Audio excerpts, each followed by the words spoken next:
The Discovery Doctor.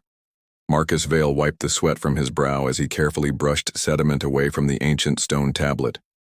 The red sun of Kepler 442b cast long shadows across the archaeological site, and the day's heat was finally beginning to fade.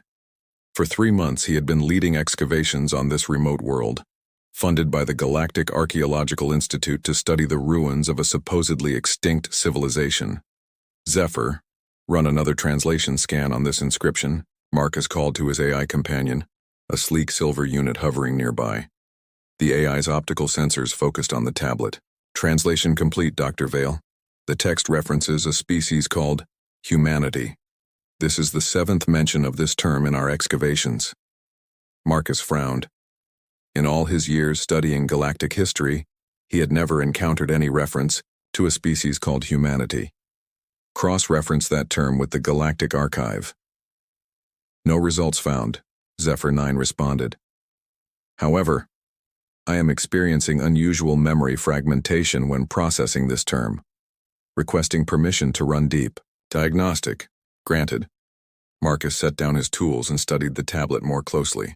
The inscription spoke of a great civilization that had reached for the stars with courage unmatched. Yet there was no record of such a people in any official database. Hours later, as Marcus cataloged the day's findings in his temporary shelter, Zephyr 9's optical array flickered erratically. Dr. Vale, my diagnostic has revealed suppressed memory cores. Someone has deliberately blocked access to information about humanity. Before Marcus could respond, heavy footsteps approached their shelter.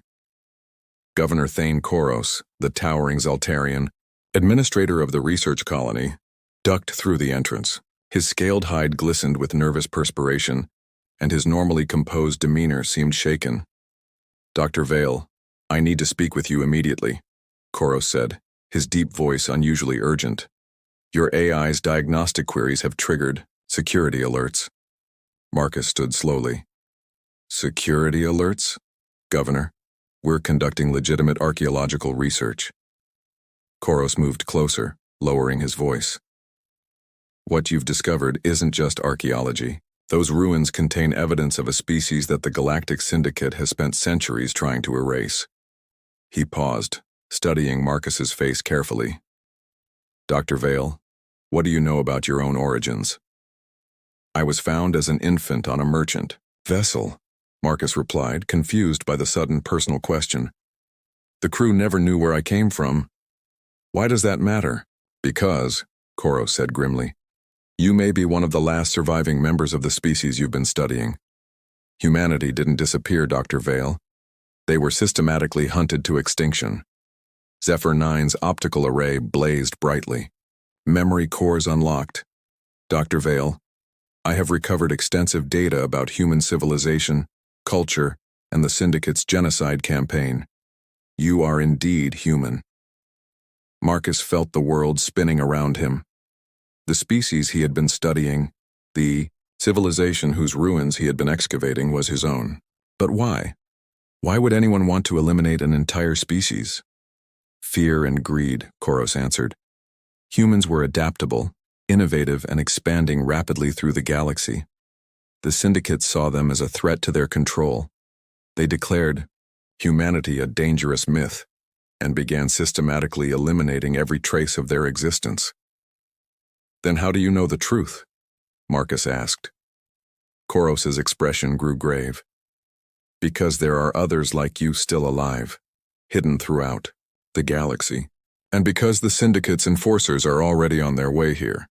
Dr. Vale, if you want to live, if you want your people to be remembered, we need to leave this planet tonight. As if summoned by his words, the night sky lit up with the blue glow of approaching starships. Marcus watched in horror as sleek vessels descended toward their location, their weapon arrays already charging. Too late, Koros whispered. They've found us. The underground captain, Nora Blackthorne, pressed herself against the cold metal bulkhead as footsteps echoed through the abandoned space station's corridors. Her breath formed small clouds in the frigid air of what had once been a thriving research facility. Now it served as sanctuary for the last scattered remnants of humanity. Jin, status report, she whispered into her comm device. Jin Watanabe's voice crackled back through the static. Syndicate patrol ships passed our position 3 hours ago. They're using new scanning technology, something I've never seen before. We may need to relocate again. Nora closed her eyes, fighting back exhaustion. For 2 years she had led this particular cell of survivors, constantly moving from one forgotten corner of the galaxy to another. They lived like ghosts, existing in the spaces between official records, in decommissioned stations and asteroid mines that the galactic bureaucracy had forgotten. She made her way to the station's makeshift command center, where Jin hunched over multiple holographic displays. The young tech specialist had once worked for the Syndicate's information ministry before discovering the truth about his own species. His defection had cost him everything, but it had given the Resistance access to insider knowledge that kept them alive. "Show me what you've found," Nora said, settling beside him. Jin's fingers danced across the interface, bringing up intercepted communications. The Syndicate is accelerating their timeline. They're not just hunting us anymore, they're actively rewriting historical records in real time. Any mention of human achievements, any archaeological evidence, any cultural artifacts, they're systematically destroying or altering everything. "How many of us are left?" Nora asked, though she dreaded the answer. "Based on our network communications, I estimate fewer than 10,000 humans remain across the entire galaxy. Most don't even know what they are." Jin paused, his expression grim. "Nora, at this rate we'll be completely extinct within a decade." Before Nora could respond, their proximity alarms chimed softly. Someone was approaching through the station's main airlock. Someone who knew their security codes. Ambassador Crix emerged from the airlock, his tall, elegant form moving with the fluid grace of his species. The Viridian diplomat had been humanity's secret ally for months, though his motivations had initially been unclear. His pale green skin seemed to shimmer in the artificial light, and his large, dark eyes held an expression of urgent concern. "Captain Blackthorne," Crix said, his melodious voice carrying undertones of distress. "I bring troubling news from the Galactic Council chambers." "What now?" Nora asked, though she steeled herself for another blow. Crix activated a small projection device, displaying official Syndicate documents. "The Council has unanimously approved Resolution 847 Delta, the Historical Accuracy Initiative. Under this resolution, any individual found possessing or sharing information about mythological species, including humanity, will be charged with seditious mythology and face immediate execution." Jin leaned back in his chair, running his hands through his dark hair.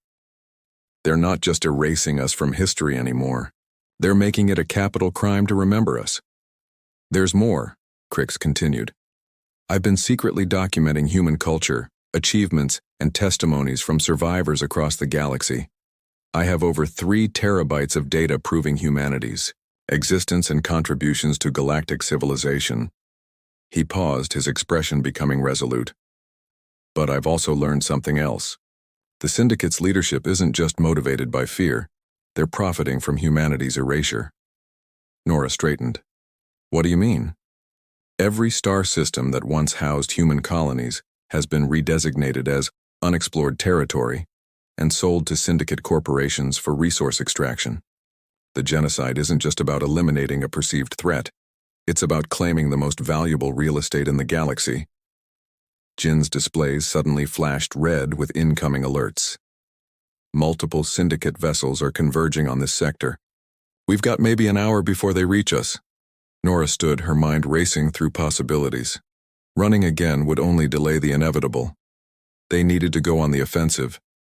But how could fewer than 10,000 scattered survivors fight an entity that controlled most of the galaxy?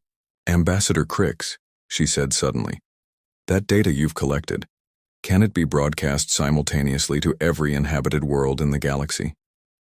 Crix nodded slowly.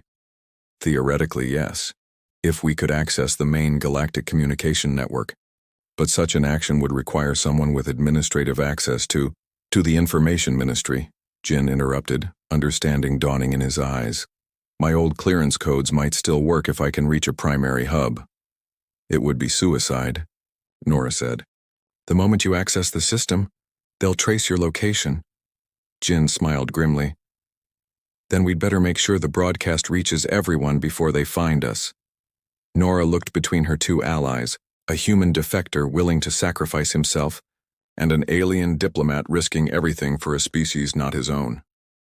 Outside, the Syndicate's ships drew closer, but for the first time in months, she felt something she had almost forgotten. Hope.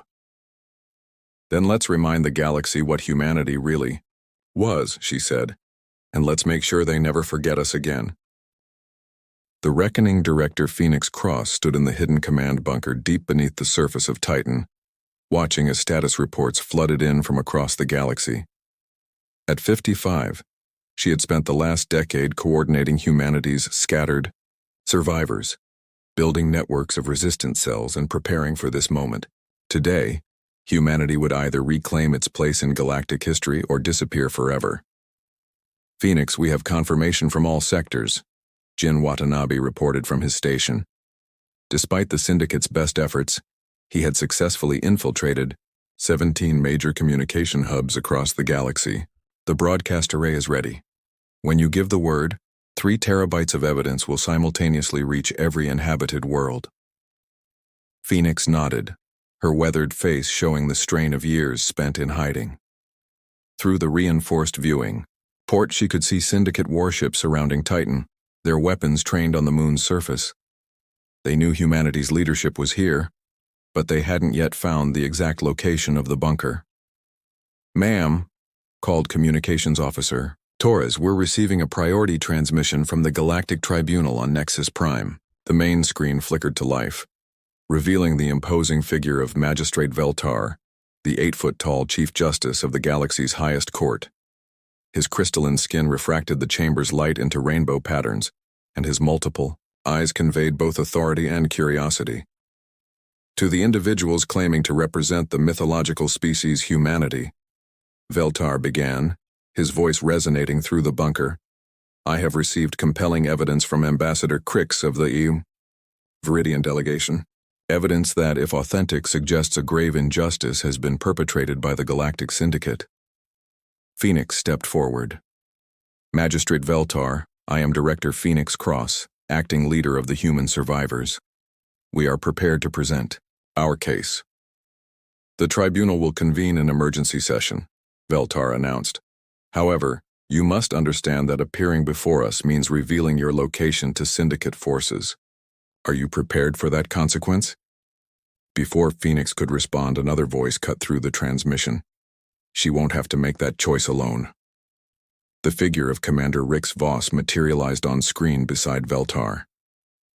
The former Syndicate enforcer's scarred face showed the weight of his recent revelations. Once the Syndicate's most feared operative, Voss had discovered the truth about humanity 3 months ago, when ordered to eliminate what he thought was the last human survivor.